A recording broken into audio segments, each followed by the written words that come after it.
You know, I have a concern about how we hype up fights in the RBC. Bear with me here. I don't think that we always pay attention to two guys. When we see a fight, I feel like we focus on one person. Say, the other guy maybe can upset him, but let's focus on this one guy so we can hype up this fight. I think we've done it a lot. Case in point, I think we're doing it right now. We're going to be doing it with Ossie Devine and Dodo Paul. Ossie basically has said, "This, you should just vote. You should say, I'm going to win this fight. Shoe in. I'm going to easily beat this dude." Guys, Dodo Paul's no joke. He can legitimately win the RBC belt. This is 100%. I mean, I've never thought of a guy who faced Ossie Devine like this. He's a damn dangerous fighter. He beat he beat Mizzy, which is a very, very good thing to have on your resume, which, with all due respect, he doesn't have. However, Dodo Paul did go to decision against Myron Yeager. That is a concern we should probably have, considering the fact that Myron is a guy who did happen to fight Ossie Devine. He did not do very well. I did not pick him to win, and I did not think he would win that fight. And Dodo Paul, it was pretty damn close. Okay, now let's keep going. We have this fight in front of us. I don't know too much about Dodo Paul. All I know is he has great power and he's a very good boxer. But we are taking into account he is now a champion. The WBA Super Welterweight champion has to mean something, damn it. And I have one fight I can go off of to say he has a chance in this fight. Am I picking him? I don't know. Because Ossie Devine is a goddamn warrior, and there's a reason he is tied for #1 in the pound-for-pound rankings. Because he probably is, to many people's eyes, the best middleweight on planet Earth. But, Dodo Paul is 7-1-1. He's lost one fight. I don't know who, but he's 7-1-1. Guys, he could win the title. This dude is no joke. And the fact that we are pretty much... The fact that I think a lot of people in the back of their minds are like, yeah, Ossie's winning this fight pretty easily. He's going to be crowned the new champion of WBA, and he's one step closer to undisputed. Let's not make this a coronation, guys. He has a legitimate chance to win this fight. We've done this for many, many fights. And I don't want to see it happen again. So, how do we do this differently? Well, find a story on Dodo Paul.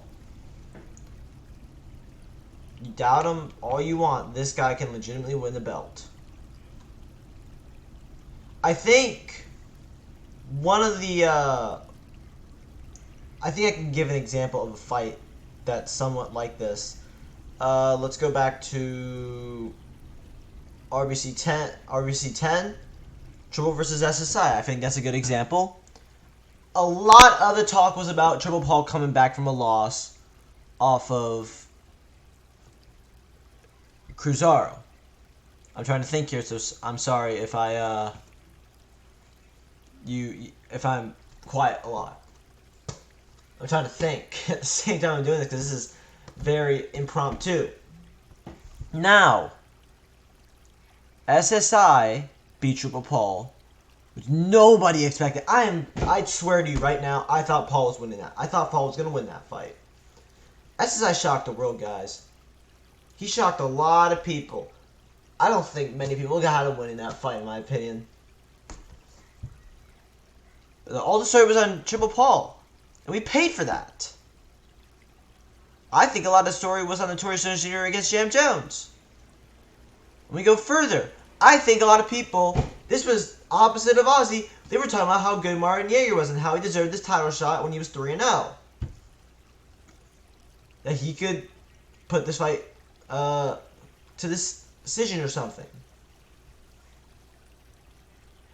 I could be stretching here, and I could be an idiot for saying all this stuff, I'm not wrong about Triple Paul Necessite. I damn well know I'm not wrong about that. Let's not make that mistake again. So let's talk about how Dodo Paul can fit into the discussion of media and hype. WA Super Welterweight Champion means a lot. Let's not forget Ossie Devine. There's a reason Ossie Devine might be dominating the headlines right now, because that dude is a great fighter, and he could be the #1 pound-for-pound fighter on the planet, depending on what you think about Cruzaro. But the fact of the matter is you have Dodo Paul in this position.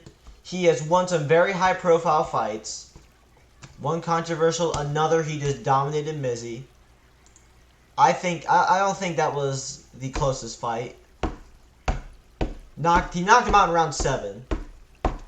I don't know when Jam Jones knocked Mizzy out. I believe he knocked him out in round 7. So here we go. He beat Mizzy in a shorter time by like a minute or so than Jam Jones did, which means he fought Mizzy technically better than Jam. That could be a stretch. But we need to give this guy a lot of credit. He is 7-1-1. He is about to fight for the World Championship in probably the highest stakes fight of the entire weekend. This will determine who is closer to undisputed. It will probably determine who Jam Jones fights after he unifies that belt, depending on the winner of whatever NJJ's fight's going to be, Abdullah or Harry. We focus way on the future, guys. Now the question is Ozzy going to get a rematch? I don't think so if he loses. I think Ray will want to, but I think he needs to work his way back up. And then the question is what to do about Dodo Paul if he loses. Well, send him back to Matchroom. Send him back to fight a lot of fights, okay?